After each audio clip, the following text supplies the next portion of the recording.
Hi, my name is Richard Ray. This is the Computer System Technology Technical Project, and we're going to discuss drone technologies.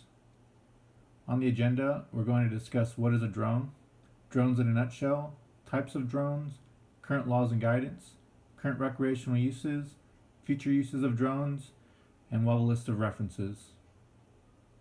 So what is a drone? According to the Federal Aviation Administration, or FAA, an unmanned aircraft system, or UAS, is an aircraft without a human pilot on board. What this means is that the drone is controlled from an operator on the ground. This could be a remote controlled plane, helicopter, quadcopter, or anything that can fly and is controlled from the ground. In a nutshell, the basic components to operating a drone are as follows. You need a fully assembled drone. You need a remote and transmitter, which sends commands to the drone. You need a receiver, which receives those commands and sends it to the appropriate hardware, such as the servo motors or an onboard payload, such as a camera. You need batteries to power up the drone and transmitter. Some of the more complex drones will come with a GPS module, which assists with the overall stability of the aircraft while in flight. And some more advanced features made possible by the GPS module and some kind of software suite allows for the flying in pre-built flight paths, which requires no pilot inputs during flight. You have return to home if the aircraft goes past the designated fencing area, or if it's running low on battery, the aircraft will come back to its home location. And then there's hovering in place, which requires no operator inputs. Some drones will have a fixed payload, such as a camera, which allows you to take aerial pictures and video. Lastly, you may have lights to help maintain visibility while flying in a variety of conditions. Next, we'll go over some more examples of these components. Here we have three examples of drones. Starting from the far right, we have the Slipstream Evo. There's nothing special about it. It's a basic drone. Comes with a transmitter. Transmits over the 2.4 gigahertz frequency. We have the drone itself, which has a receiver built in, has a built-in battery, has 4 servo motors. There's no camera, no GPS, just real basic. In the middle, we have the Parrot drone. This drone has a removable battery. It requires a Bluetooth connection to connect via a smart device such as a smartphone or tablet. Then it also requires you to download an app from the iOS or Android store in order to control this device. It does have a built-in VGA camera at the bottom. It has 4 servo motors. There's a receiver. Transmits over the 2.4 gigahertz range. And then there's a sensor at the bottom that helps with hovering in place, but there is no GPS or anything like that. The far left here we have the DJI Phantom 4 4K. This drone does have a 4K camera at the bottom, has a removable battery, has a transmitter.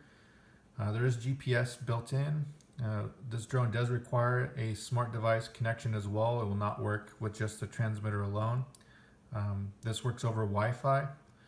And the drone, you can operate it via the 2.4 gigahertz range, and then it'll downstream the video feed over the 5.0 gigahertz range. So we'll go ahead and talk about these drones a little more in depth later, but this was just an overview of these 3 drones. Now let's go over the types of drones. According to the FAA, drones are currently classified into 3 categories. You have model, public, and civil aircraft.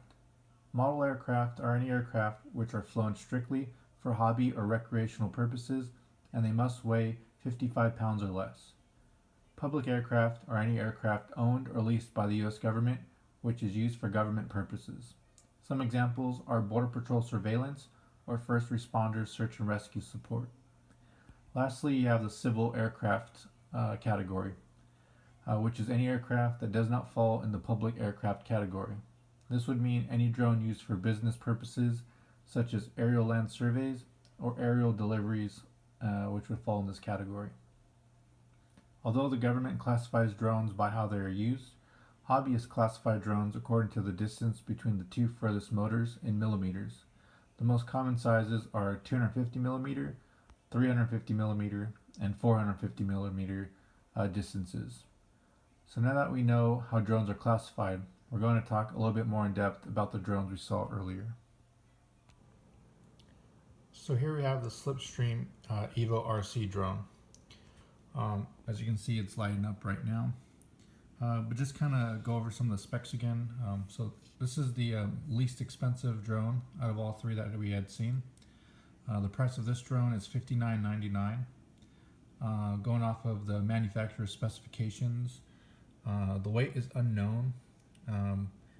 The transmitter device here transmits off of a 2.4 gigahertz frequency. It's advertised as 4-channel, and what this means is if this were a traditional RC airplane, it would control the rudder, the elevator, the throttle, and ailerons. But because this is a quadcopter, it has 4 motors and 4 propellers, so those serve the same purpose. The max distance of this aircraft is unknown by the manufacturer, or at least they don't advertise it, but I would say it operates within a 50-meter radius. The battery is a 250 milliamp battery. Again, it's built-in, non-removable. The charger here, it's USB 2.0, and then at the other end here, it's a proprietary cable, and then you just connect in the back there when you want to charge it. The max flight time is approximately 8 minutes on battery life, full charge. There isn't a camera, but there are these lights, just for show. When it's in the air, you really won't be able to see them. Going over to the transmitter here. So some of the capabilities of this transmitter. So it has an on-off switch. It does have 2 speeds. Again, the speeds, we don't know what the max speed is. The drone does have a 6-axis gyroscope to help it maneuver in the air. And then if you are a capable pilot, you can make it do some flips. So this is the basic functionality of the drone, the transmitter, built-in receiver. Does have a gyroscope, no GPS, there's no software that's needed. And then we'll go ahead and go on to the next drone.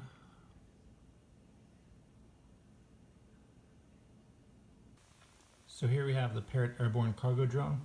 Retails for $99.99, a little more expensive than the last one, but you'll notice a trend that the more expensive the drone, the more features it comes with. This particular drone weighs about 54 grams or 1.9 ounces. It connects via Bluetooth 4.0 to a smart device such as this iPad right here, and then you have to download the app, which is called Free Flight 3. So the max range that you can fly this drone without losing connectivity is estimated to be about 65 feet. The battery, it's a removable battery.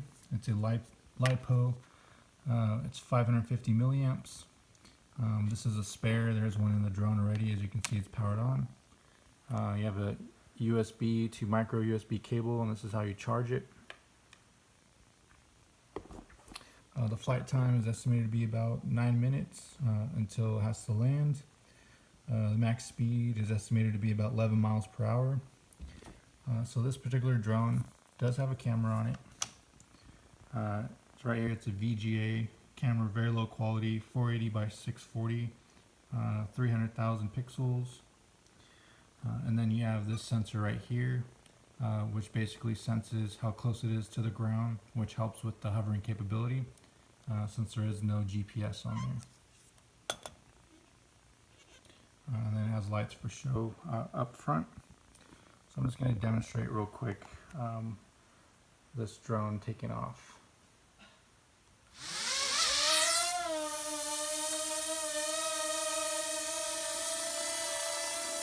As you can see, it's kind of hovering. This is based on the app here.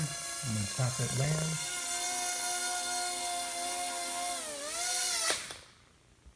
There it is, it landed. So that was all software based. There's no hard controller like the last one. Again, Bluetooth 4.0. And then there is some functionality in here where you can here, and then the drone will flip, things like that. You'll see the camera button here. It's a little bit more advanced than the last drone. I didn't really have to do anything really with the control. One button and it was hovering by itself.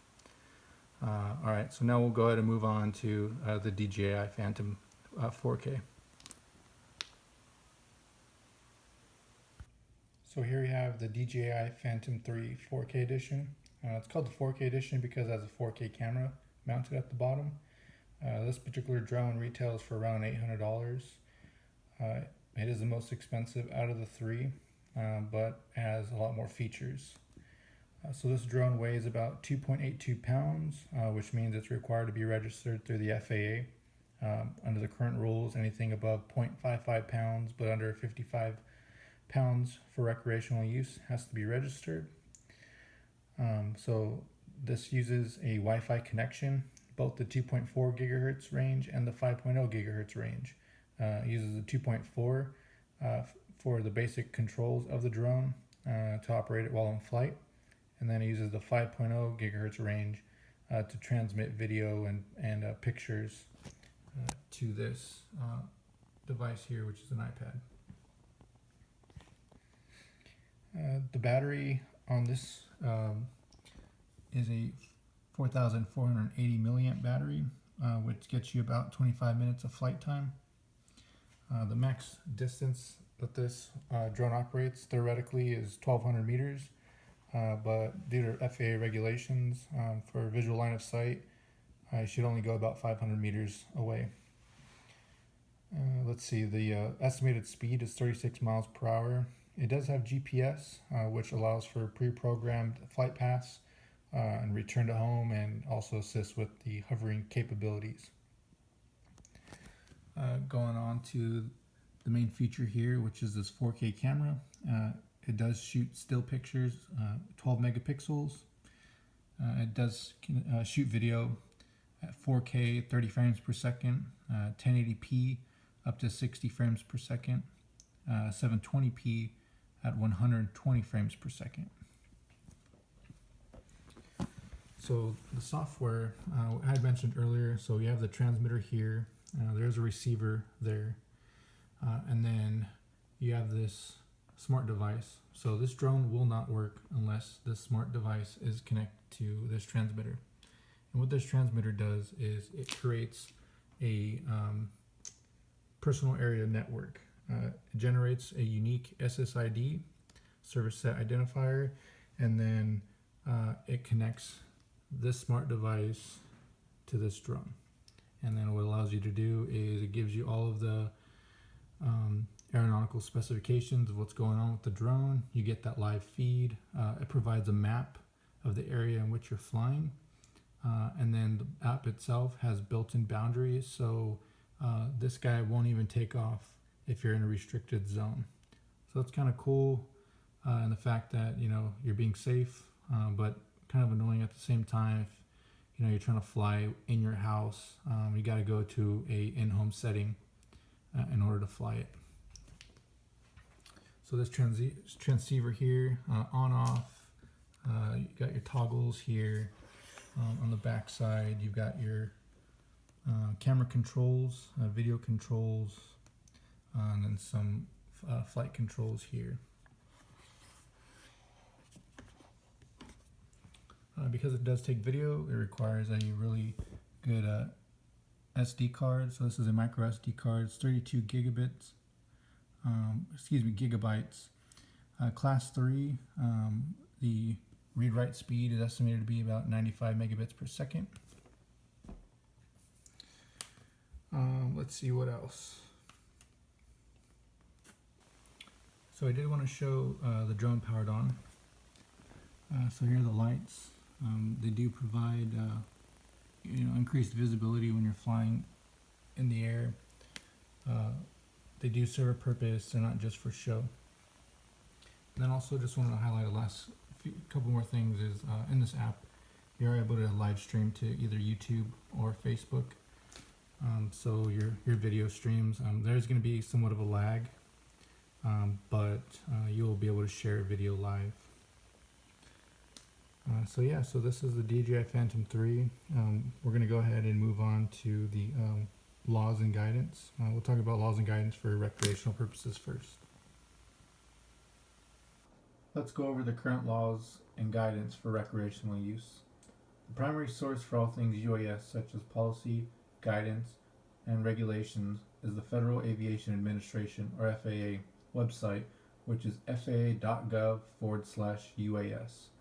There are different policies and guidelines for how you operate your drone for either recreation or business purposes. So let's go over the major differences between the two types of operation.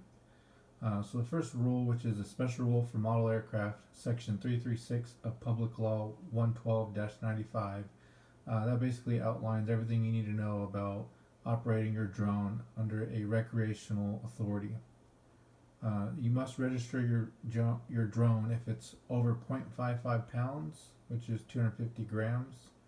There's no certification required for recreational use, but it is a good idea to kind of get smart on some of the FAA regulations in case you do want to make that next step and start to take videos and pictures for business purposes.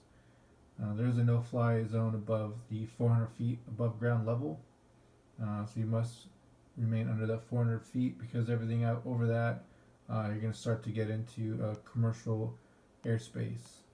You must maintain visual line of sight at all times. So you do see these videos nowadays where people are flying their drones, a mile, 2 miles out away on utilizing their software for these pre-programmed flight paths. But yeah, technically that's kind of illegal to be doing that. So always maintain visual line of sight of your aircraft. You're not supposed to fly within 5 miles of airports. There's no flying on military installations, and we're supposed to avoid stadiums. So most places give out pamphlets like the one pictured here in the slide. After you purchase your drone, it shows the basic rules and guidelines on this pamphlet. It's actually pretty good, straightforward, easy to read. So moving on to current recreational uses. So today you'll see people using drones just for casual flying, just kind of getting into aviation for those hobbyists. Then you have those personal videography, personal photography use cases, uploading to YouTube, and it's kind of just taking action shots of things that are going on in the world. Then what's starting to get more popular nowadays is the first person view racing, or FPV. Basically people are building drones and racing them. They got these events going on all over the world now, and it's becoming pretty popular. And then you have the do-it-yourself hobbyists, which basically they're building their drones from the ground up. They're buying the transmitter and receiver separate. They have GPS modules they're buying, and then different other different components. Motors, propellers, frames, everything you name it. They're building it from the ground up. Going over current laws and guidance for commercial use. Small UAS Rule Title 14, Code of Federal Regulation Part 107 covers everything you need to know about commercial drone use. You're still required to register your drone if it's between 0.55 pounds and 55 pounds. But now you're also required to get your pilot airman certification. This is a test you have to take at a authorized FAA location. Once you pass this test, they send you out a certification. You have to be age 16 and up, pass the TSA vetting. Once you get your certification, you're authorized to fly in Class G airspace, which is unmonitored airspace up to 1,200 feet above ground level. You still have to maintain a visual line of sight while operating for commercial use, and you still have to avoid stadiums. But there's a caveat here where you can apply for an exception to the rule, and you can fly around stadiums with your certification, but you have to maintain at least 25 feet above people's heads to avoid any kind of accidents. So future uses of drones. Google started a program with Chipotle where they're delivering burritos to Virginia Tech. So I'm sure this is just the start of new pilot programs, thinking of new creative ways to use drones. So food delivery is the first. Amazon is also looking at pursuing delivering packages via drone.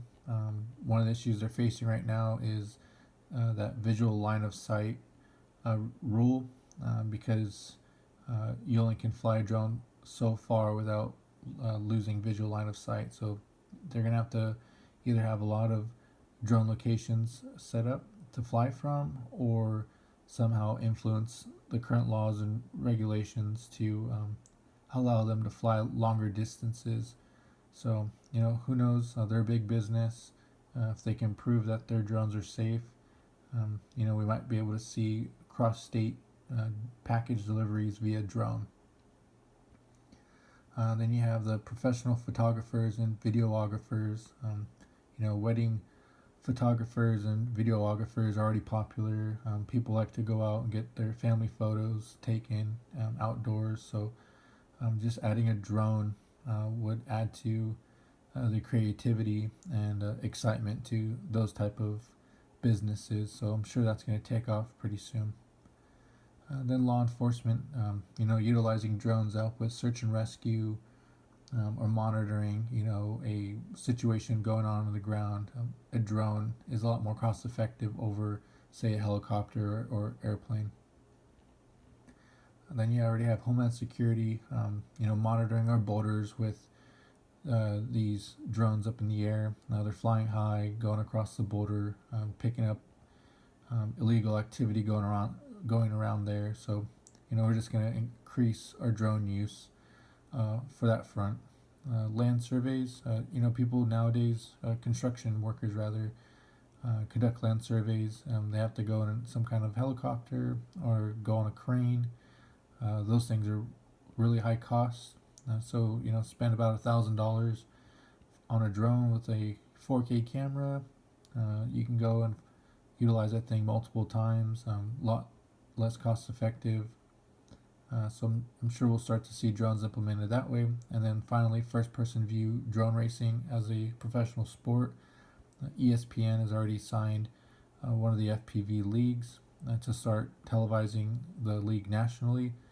So I'm sure if they get a lot of sponsors and a lot of interest, we'll start to see FPV take off as a mainstream sport.